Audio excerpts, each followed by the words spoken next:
On March 7 this year, Union Health Minister Harshvardhan said that India was in its end game of the COVID-19 pandemic. This was in response to the rising cases after the first wave had ended when schools were reopening and life was about to resemble times before COVID. But reality played out otherwise. Cases began to peak by record numbers, and on May 18, India surpassed US and Brazil for the highest single day spike of deaths for any country, recording over 4,500 deaths. And the numbers back up India's struggle against COVID-19. As of 18 June, we have almost 30 million cases and a death toll of over 383,000. People were dying outside the hospitals without getting due medical attention. Crematoriums overflowed with COVID victims during the peak of the second wave. This happened to an extent where parking lots and other public sites had to be turned into makeshift crematoriums. Professor K. Vijay Raghavan, government's chief scientific advisor, said that the third wave of COVID-19 in India is inevitable.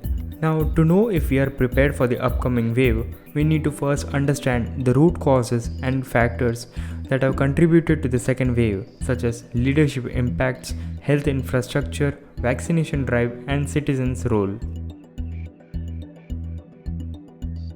Leadership and its impact. Despite the rising cases and death counts, India's Prime Minister Narendra Modi has maintained a muted stand with no press conferences held yet. During his address to the nation, a major onus of the decisions was given to the state. He said that the situation in India was under control until some weeks ago, but the second wave of COVID-19 had come like a storm. कुछ सप्ताह पहले तक स्थितियां संभली हुई थी और फिर एक कोरोना की दूसरी वेव तूफान बनकर आ गई. Scientists disagree with the Prime Minister's claims. According to Reuters, a forum of scientific advisors set up by the government had warned Indian officials way back in early March of a new and more contagious variant of COVID-19 taking hold in the country. Scientists had predicted the second wave in advance. During this time, millions of largely unmasked people attended religious festivals and even political rallies that were attended by Prime Minister Narendra Modi, leaders of the ruling party, and politicians from the opposing parties. Despite advocating for COVID-19 protocols, the Prime Minister has been seen addressing large crowds without masks or social distancing and admiring the crowd strength by saying the quote that "I have never seen such a huge crowd." मैं जहां देख सकता हूं मुझे लोग ही लोग दिखते हैं, बाकी कुछ दिखता ही नहीं है. क्या क्या कमाल कर दिया आप लोगों ने. Noting the difference between the advisory live streams of our leaders and their actual on-ground actions, Dr. Chandrakant Laharia, a public policy and health systems expert, said that there was a complete disconnect between what they practiced and what they preached. Healthcare infrastructure. The second wave has exposed the underfunding and neglect of the public healthcare system in India. The heartbreaking scenes that have been witnessed outside hospitals, that is, people dying without getting treatment, shows the grim reality of India's healthcare infrastructure. As one expert puts it, India's public health infrastructure was always broken. The rich and the middle class are just finding it out. Those who could afford it have always relied on private hospitals for treatment, while the poor struggle to even get a doctor's appointment. India's healthcare spending, including both private and public, has been around 3.6% of GDP for the past 6 years. Even smaller developing nations such as Sri Lanka and Thailand spend more than India, like 3.76 and 3.79% of their GDP on their healthcare infrastructure, respectively. And overall, India has fewer than one doctor for every 1,000 people, and in some states it's more worrying with only one doctor for every 2,000 people. Available schemes and resources. Over the past years, the government has been issuing various schemes and subsidies for the people, but due to the shortage in resources and facilities, it is difficult for one to avail the schemes. What is worse is that life-saving drugs like remdesivir were being sold on the black market at a very heavy price of 40 to 50,000 every vial due to the scarcity. But with no other options available, many people were actually forced to pay these hefty prices. Looking onto the rural side of India, a village named Khara in Rajasthan's Bikaner district, not too far from the Bikaner city, when India Today's team reached the village for reporting, their healthcare system was found to be overburdened and medicines were short in supply. One village health center is meant to cater around 5,000 people, but in Khara, there is only one sub-health center for more than 15,000 people. Seema Devi, an A&M or auxiliary nursing midwifery at Khara Sub-Health Center, said that the tending to the entire village while also handling the center is very difficult. She stated that they needed more hands on deck. While the government claims to have reached out to people in rural areas with medical care, here the ground reality shows something very opposite. Bed खाली नहीं है, treatment नहीं है, doctor नहीं है, इस तरह की बातें उनको सुनने को मिल रही हैं।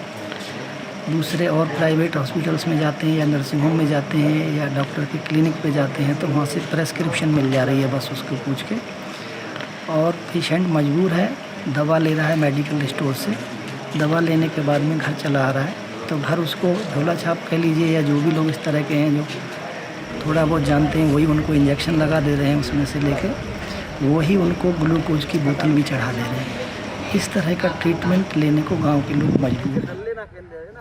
The government policies and schemes rarely reach the underprivileged population considering the lack of proper health infrastructure in rural areas. यहाँ पे कोई अस्पताल में भी कोई सुविधा नहीं है। अस्पताल तो यहाँ पर है ही नहीं। एक गांव में जो अस्पताल है जो वो भी बंद कर रखा है, जो है टेम्परेरी सा, उसमें कोई डॉक्टर भी नहीं आ रहे हैं, कोई ऐसा सुविधा तो गांव में है ही नहीं। मतलब ये समझो। Vaccination drive.